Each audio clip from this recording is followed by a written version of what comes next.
یاد ماضی بھی عجیب بلا ہے صاحب، چاہے کچے گھر میں بسر ہوا ہو، مگر بچپن کی یادوں کو تو شاید ہی کوئی سنہرے دور سے تعبیر نہ کرتا ہو۔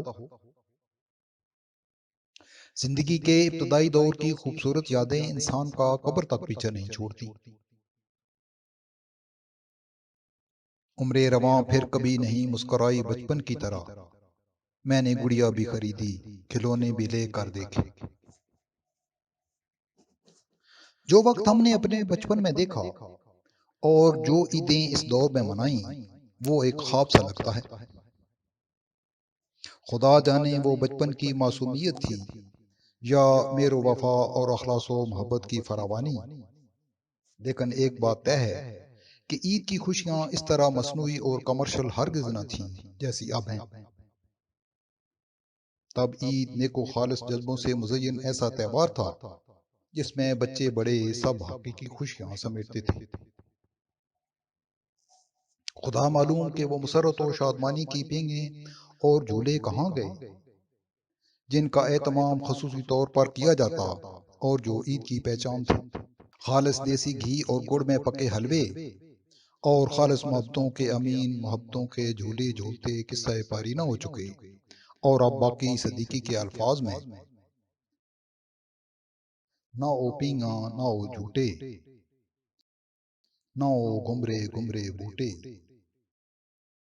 نہ او گوڑی چھاں، اے نہیں میں ڈا کے رہا ہوں۔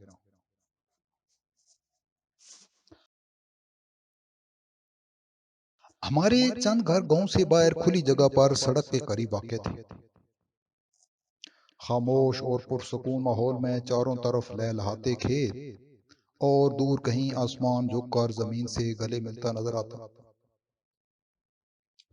سرکاری ریسٹ ہاؤس کی قربت کی وجہ سے ہمارے گھروں کو ڈھوک بنگلہ کہا جاتا تھا، مگر اب یہ ڈھوک نہیں رہی، کمرشل علاقہ بن گیا۔ یہاں اب کوئل نہیں کوکتی، گاڑیوں کے پریشر ہارن کان پھاڑتے ہیں۔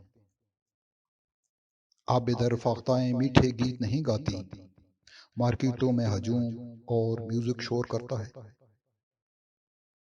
ہو سکتا ہے کہ اب بھی یہاں طلوع سحر کے سحر انگیز ماحول میں چڑیاں چہچہاتی ہوں، لیکن اتنی صبح جاگنے کی روایت کہاں رہی۔ یہ بھی ممکن ہے کہ فاختائیں اب بھی امن کے وہی سریلے گیت گاتی ہوں، مگر وہ چنگھاڑتے لاؤڈ سپیکروں اور ٹریفک کے بے ہنگم شور میں دب جاتے ہوں۔ اگر کبھی وہ دل فریب سناٹا میسر آئے تو معلوم ہو کہ کوئلیں اب بھی یہاں کوکتی ہیں یا ماحول کی آلودگی سے گھبرا کر کوچ کر گئی ہیں۔ یہاں تو اب آبادی کا یہ عالم ہے کہ گرمیوں کی دوپہروں میں تہاتے نظر پھیلی زمینوں پر سراب کا نظارہ بھی نہیں کیا جا سکتا۔ سڑکوں کے دونوں اطراف گھنے اشجار کٹ کر ان پیٹوں کا ایندھن بن چکے ہیں جو کبھی بھرتے ہی نہیں۔ کھیتوں میں لسی اور مکھن کے ساتھ لنچ کرنے کا رواج بھی مفقود ہو گیا۔ اب تو مشینیں آتی ہیں اور آنن فانن مٹی کا حسن گہنا کر اور فصلوں کا کام تمام کر کے چلی جاتی ہیں۔ ہل، پنجالی، درانتی، چکی، چھکا، گڑبنجی، کانس، گہی، چرخا، گرمالا، ویلنا، ڈیرنا، پینجا اور نہ جانے کتنے ہی آلات جو ہم ایسے چھوٹے زمینداروں کی سادہ سی زندگی کا جزو لا ینفک تھے، خواب و خیال ہوئے اور ان کی جگہ احساس مربت کو کچلنے والے آلات نے لے لی۔ ہم نے ہر صبح چرخے کی آواز پر آنکھ کھولی، مگر اپنے بچوں کو چرخہ دکھانے لوک ورثہ میوزیم لے جانا پڑا۔ اور سب سے بڑھ کر یہ کہ اب تو چیت میں چاند کے حسن کا نظارہ کرنے آبادی سے جتنا مرضی دور چلے جائیں، مگر ماحولیاتی اور اخلاقی آلودگی کے سبب اس چاندنی میں وہ ٹھنڈک ہے اور نہ چاند ہم سے ہم کلام ہو۔ زندگی بہت سی بنیادی ضرورتوں سے یکسر محروم تھی، مگر اخلاقی قدروں سے منور تھی۔ سردیوں میں کچی بیٹھک کے اندر آگ کے الاؤ میں وارث شاہ کا دلوں کے تار چھیڑتا کلام، اور گرمیوں میں بیٹھک کے سین میں چاند کی روشنی میں سیف الملوک کے اشعار۔ اکثر لوگوں کو یہ عارفانہ کلام ان پڑھ ہونے کے باوجود ازبر تھا، جو وہ میلوں ٹھیلوں میں عالم لوہار اور دوسرے فنکاروں کو سن کر یاد کرتے۔ ہمیں کوئی ایسی شام یاد نہیں جب ہمارے ڈیرے پر کوئی مہمان نہ ہو۔ ان میں ذاتی مہمانوں کے علاوہ غریب پھیری والوں سے لے کر مویشیوں کے بے وپاری اور دوسرے مسافر بھی شامل تھے۔ وسائل محدود مگر دل کو شادہ۔ ہم نے کبھی مہمانوں کی خاطر مدارت کرتے اپنے بڑوں کے ماتھے پر بال نہ دیکھے۔ روپے پیسے کی ریل پیل نہ تھی اور زندگی میں اس کا عمل دخل بھی کم تھا۔ گندم کی فصل اٹھاتے ہی تمام دستکاروں کو ان کا حصہ بقدر جسہ دے دیا جاتا اور سب کی زندگی کی گاڑی اسی سے چلتی۔ حتیٰ کہ دکان سے سودا سلف بھی گندم کے بس خریدا جاتا۔ سارا گاؤں بلا تفریق دوسروں کے غم اور خوشی میں شریک ہوتا تھا۔ عیدیں سادہ ہوتی مگر پیار و محبت میں گندی یادیں چھوڑ جاتی۔ یہ قدریں اور وفاداریاں نسل در نسل منتقل ہوتی چلی آ رہی تھی۔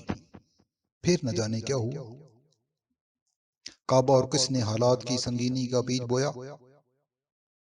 خواہشات اور دولت کے لیے ہونے والی میراتھن نے سانسوں میں چنگاریاں بھر دی۔ اخلاقی قدریں ہلنا شروع ہوئیں تو زمین بوس ہو کر ہی رہی۔ جو بامی محبتیں کچے گھروں کا خاصہ تھیں وہ پختہ مکانوں میں آ کر ناپید ہو گئیں۔ جن چہروں پر اطمینان اور قناعت پسندی کی خون چاندنی بکھری تھی ان پر حرص و ہوس کی چمگادڑیں لٹکنے لگیں۔ نفس فربا ہوئے تو دل سکڑنے لگے۔ ہم نے عارضی لمحاتی فوائد کی طاق میں اپنی بے مثال مروت و رواداری کچل ڈالی۔ شرافت و وزاداری کی جگہ دھن دولت وجہ عز و شرف اور فرقہ وارانہ جہالت ہماری پہچان ٹھہری۔ محبتوں کے نصابوں کی جگہ دشن و خنجر جیسی زبانوں نے لے لی۔